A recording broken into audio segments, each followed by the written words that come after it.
Welcome to the Divine Style Podcast with Gerlinda, Stella, personal stylist and self-love coach, and Alison, Maiden, psychic medium, spiritual healer and metaphysical teacher. Each episode you'll experience spiritual lessons to cultivate self-love and self-expression so you can become the best version of you. Hi, I'm Gerlinda. And I'm Alison. Today we are talking about a very interesting topic. Dun, dun, dun. The X-Files. We're Mulder and Scully today. You can be Yes. Scully. You've got the red hair. Oh, thank you.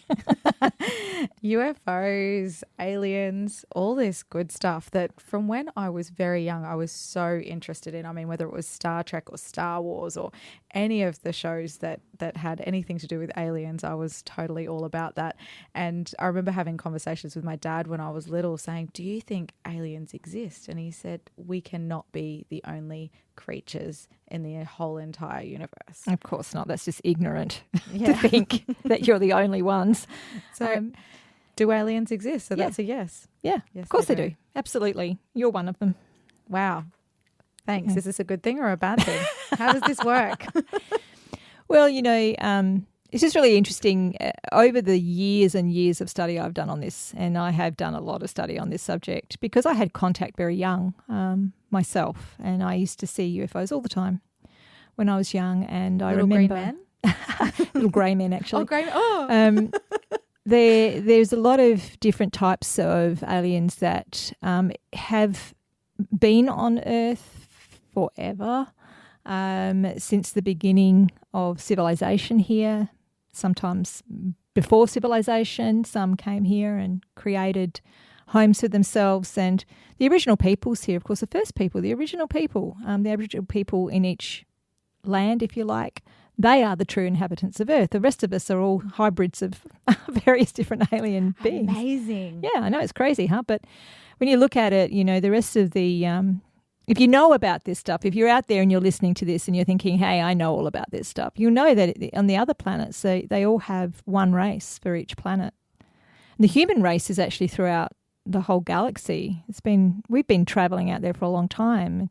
And I often say to people, the fact that we actually went to the moon in the 1960s and then nothing, like nothing's happened since, Why is that? Have you ever questioned that? Why haven't we done more? Why haven't we jumped forward with our technology and been able to take people to different planets? And people don't even think about it. It's already happening. It's just that we're not told. Well, we hear about all of these crashes and people seeing so many things that are unexplained. I mean, even if you look at places like the Bermuda Triangle and things like that, what's been uncovered and been spoken about is the amount of people that you would think, I mean, we're talking about doctors, scientists, a lot of people in the army, they've seen a lot of things and sworn to secrecy over some of these crashes. I mean, there was Roswell was a massive one.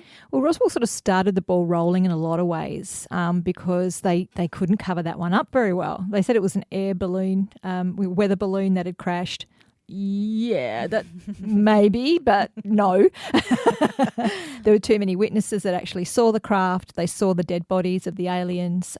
They believed there was one or two that was still alive at the time that they took away and autopsied.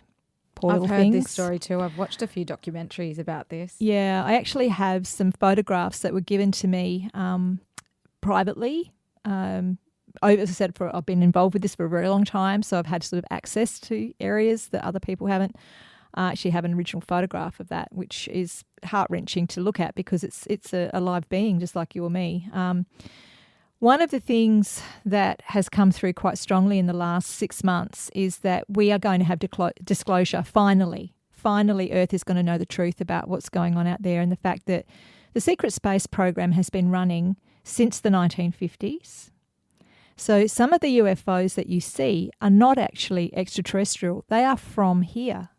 Oh, using alien technology. Correct. They reverse engineered the alien technology from Roswell crash.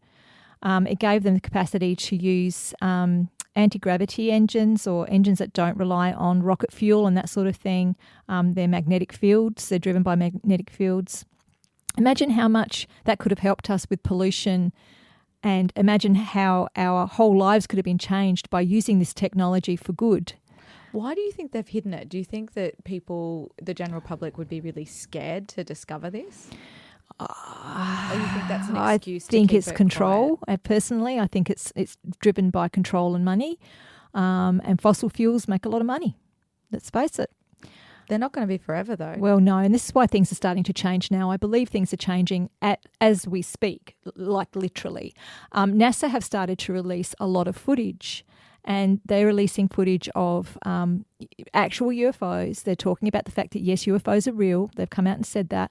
But even before NASA, being the spokesperson, I suppose, for anything spacey on this planet, came out and told us the truth, there were definitely politician whistleblowers that were coming out and telling us. In fact, Vladimir Putin, of all people, he stood up and said, if you do not tell people the truth, I will.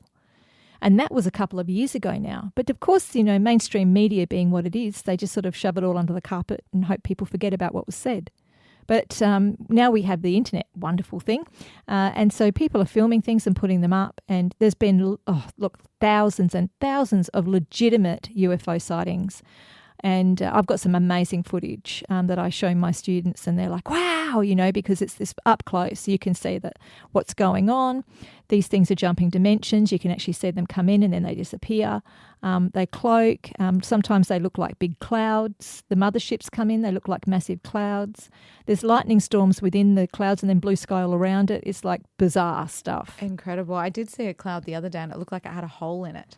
It was really odd. Yeah, the odd shape that they look circular, but then they've got a glow within them. I've got a couple of photographs here on my phone. I could even show you right now. But, what I find really fascinating is people are starting to open up their mind to this, and they're not as dismissive as what they used to be. But look, Hollywood did a number on aliens, didn't they, really? They really have created some interesting looking alien creatures. I guess one thing that comes to mind is the fact, I guess a lot of people think about alien abduction. Is that a thing? Does that happen? Unfortunately, yes, it is, and also sanctioned by a lot of governments worldwide as a bit of a deal that they did back in the 1950s. So I know, Well, right? that's scary. Oh, well, it is what it is, and we're talking truth today, so let's talk about the truth of it all. There are different types of aliens that visit our planet, and one of the initial aliens that came here, Earth is abundant in all things, especially gold, and they do love their gold, the aliens. So there was a big fight over this place in the initial stages, and there was interference, through our genetic codings and things like that. So that's all true. That all did happen. We're going to have to go into ancient aliens on another day because this story is wild and massive and far too much for a 30-minute podcast. Yeah, we don't want to freak people out too soon. Not too much. But they might want to look up Anunnaki. Anunnaki were the first race to come here, and they were not maybe the most pleasant. Okay, and then they were sharing time with the reptilians. Now, reptilians, you probably heard about reptilians a lot over the years, different stories and things of people being abducted by these reptile-looking aliens. And yeah, they're very nasty. Are they the green men? Well, they are green, but they're reptilian. They look like a cross between, I suppose, a lizard and a man. Yeah. They're pretty revolting energy as well. But they're not the good guys, and they are the ones that are responsible for a lot of the abductions, and they are studying humans to see their weaknesses, etc. So, yeah, that's all kind of sounds horrible, but it's horribly true. And the little greys that you hear all about, with the big black eyes, those guys actually are clones and they work for the reptilians. Oh, so they're not good either. Oh, so what Afraid do not. good aliens look like? Oh, we have lots of good ones and lots of wonderful ones that are working with us. Love this alien conspiracy. The Syrians are ancients, and they were beautiful, tall blue beings, about women were between 8 and 10 feet tall, men were about 12 feet tall. Wow. They have very kind and very intelligent dispositions, and they've been helping us for a long time. And then we have the Pleiadians, who were allies with the Syrians, and they work against the nasty guys in the universe. So what do they look like? They are blonde-haired, blue-eyed, humanoid. Ah, so some of these aliens could be living among us? Absolutely. And what's really interesting is that some of us have incarnated back as starseeds or have had alien lifetimes but incarnated into human bodies this time round. I'm pretty short. I'm not sure if my DNA is going to match some of the taller ones. There are shorter ones. There are shorter ones.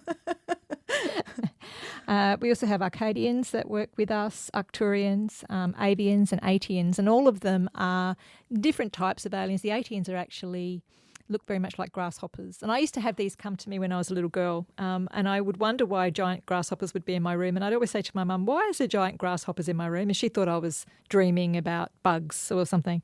But as time went on and I realised, I did a bit of research on my own, and I could see that they are ancient ones, they are benevolent and lovely beings. Incredible. I really actually like grasshoppers. Yeah, me too. I've always liked them. They're gorgeous, gorgeous creatures. Well, it doesn't mean to say that just because we evolved here on the planet from obviously mammals and monkeys, I believe, which I think has been slightly modified, but we evolved from that, the creature that was best adapted to this planet. So if you're on other planets, then it would not be too far out of the stretch of imagination to say that the intelligent life has evolved in a different way on that planet, depending on what the planet is, the atmosphere, etc. So, this is where we look at, perhaps there's insectoid type intelligent beings, and of course there are, and we have beings of all different colours. I really loved Guardians of the Galaxy because they showed all the different colours. Now, if you look at things like the Hindu religion, where their gods are blue-skinned, green-skinned, pink-skinned. Yes. And you align that with the Guardians of the Galaxy and you think, hang on a minute, the gods, maybe they were alien. Maybe they could do all these amazing feats and they were worshipped because they were alien beings. Something to think about. That's pretty cool. One animal that I think of that is just one of the most beautiful, intelligent, playful animals that lives in the ocean, a dolphin. Yeah. And often when dolphins are depicted, they're depicted next to the King Triton, which was, of course, from Atlantis. Mm-hmm. And when people talk about Atlantis, is that an alien race? Atlantis was actually a alien port.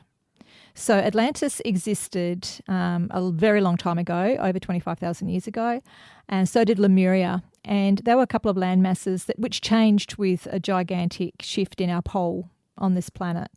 So, but yes, it was where aliens were landing and coming down to bring colonies here.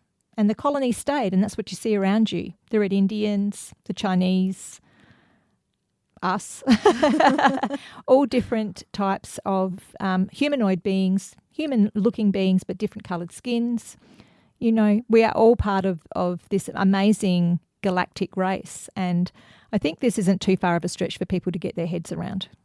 I think people would understand that we cannot possibly be the only creatures in the world. In fact, we are the humanoids from around the galaxies. It's just that we've been shut off from that and we weren't taught the history that actually happened. We were taught something else. How would someone know if they're if they're seeing an alien or if there's an alien experience that they might be having? There's various different ways of knowing that you are actually not imagining things, that it is actually there. Look, a few times that I've had contact, I've seen with my own physical eyes these beings. They can walk within different dimensional areas as well. So, for instance, the reptilians, or the naughty ones, they actually can walk on the fourth dimensional space, which is just outside our third dimensional space. Now, they can smell very ammonia-like. So you can have visitations that seem like they're physically not there, like you can just see an image of them, like you would a ghost, for instance. Wow. But you can smell the ammonia. It's a bit like, I don't know if you've been to the zoo and you've gone to the reptile house in the zoo. It's that sort of smell, the ammonia smell. Yeah. Snakes have it too. So we used to, back in the 1980s, we were getting a lot of these, what people thought were hauntings, and then we'd be called out, and in actual fact it was visitation by these reptilian entities. So the smell was quite strong in their house and they didn't know why it was there. The reptilians will go after humans. It's starting to get a bit creepy, but yeah, they will, and they'll also go after children as well. Oh, wow. Yeah. Okay, I'll do a disclaimer at the start of I think this might need a disclaimer, this one. What about the more positive aliens? What about those guys, the helpers? Yeah, the helpers. Well, they'll come to you as well, and they'll be very much about they contact us through our subconscious mind, so you can dream about them, or are you dreaming?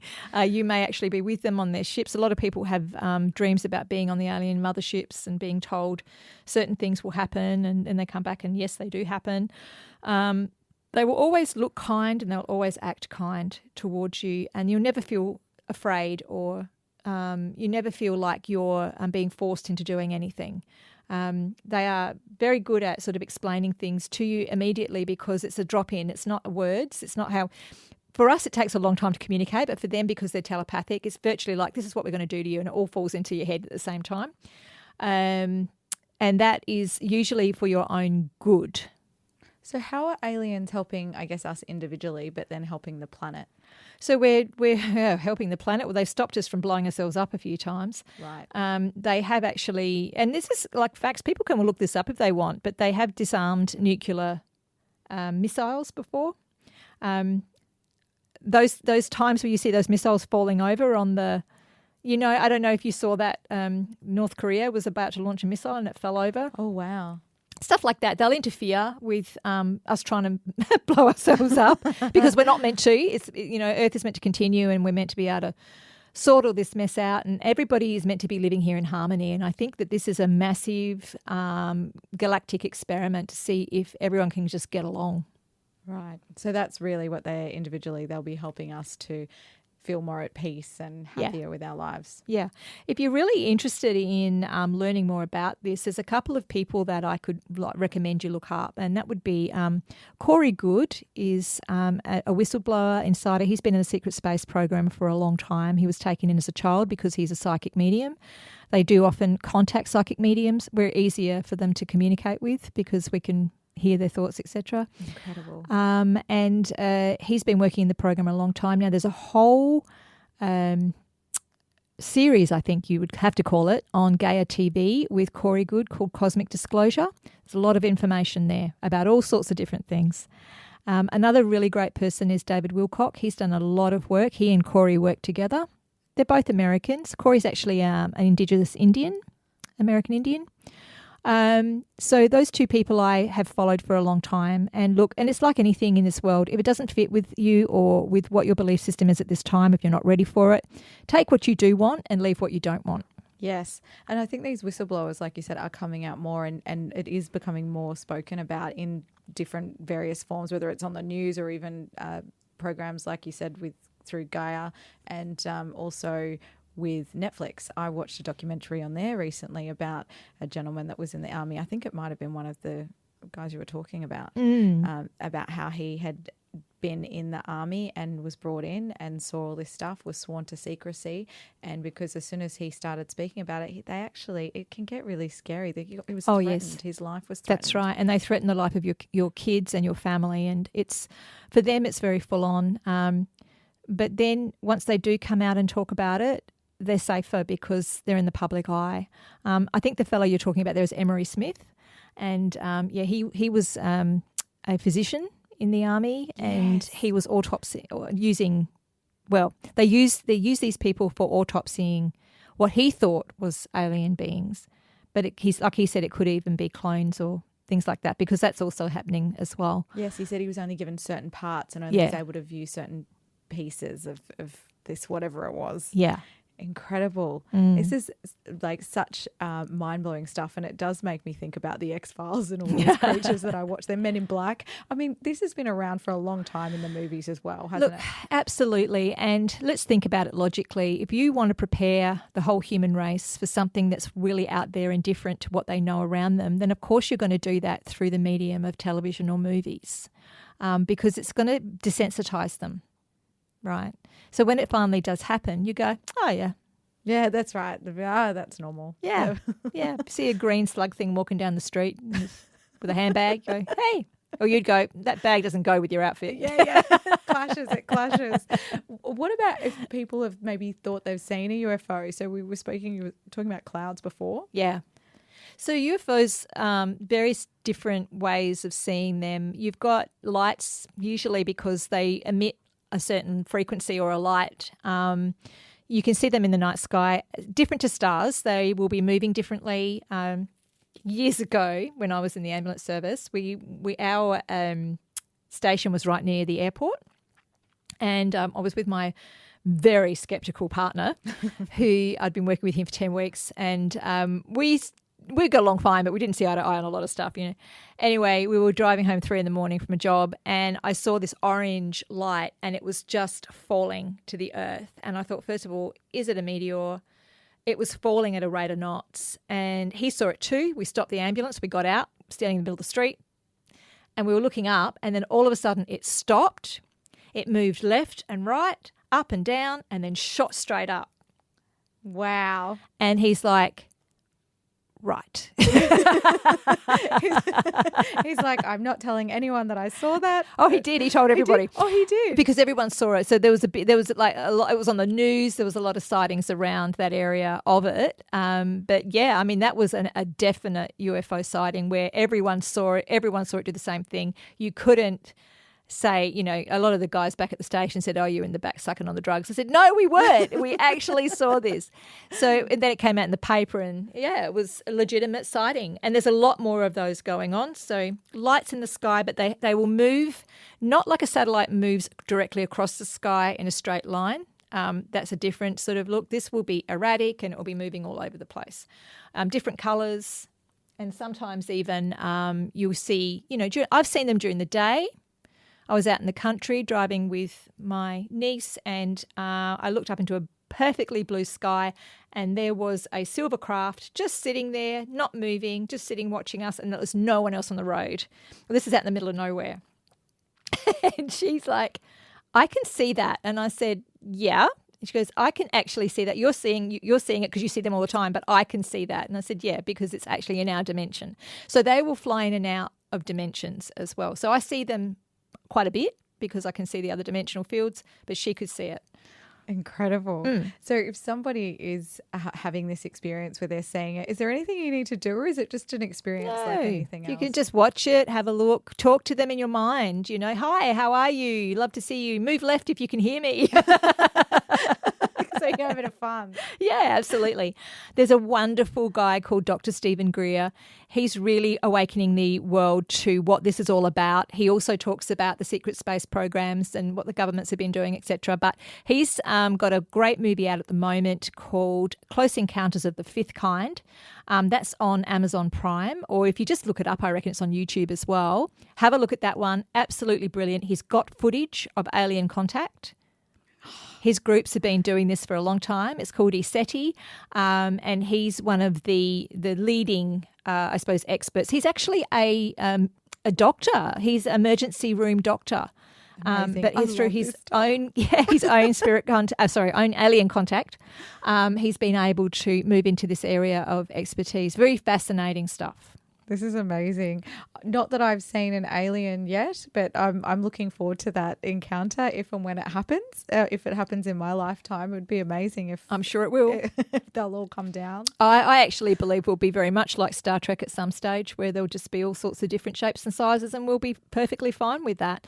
And if you look at the early version of Star Trek, the flip phones... You know, the flip phones they had, that where they used to talk to each other. I mean, back then that was like science fiction, but hey, a lot of the stuff that's been in movies ends up happening in real life. Yeah. It is pretty amazing. Well, all of our digital technology came from the Roswell crash. Incredible. There's another spooky bit for everyone to hear at the end. Thank you so much for sharing all of those stories. Such a pleasure. Thanks for listening to the Divine Style Podcast. Please follow, share and tune in weekly for more spiritual and self-love guidance. You can find out more and ask questions at gerlinda.com.au and alisonmaiden.com.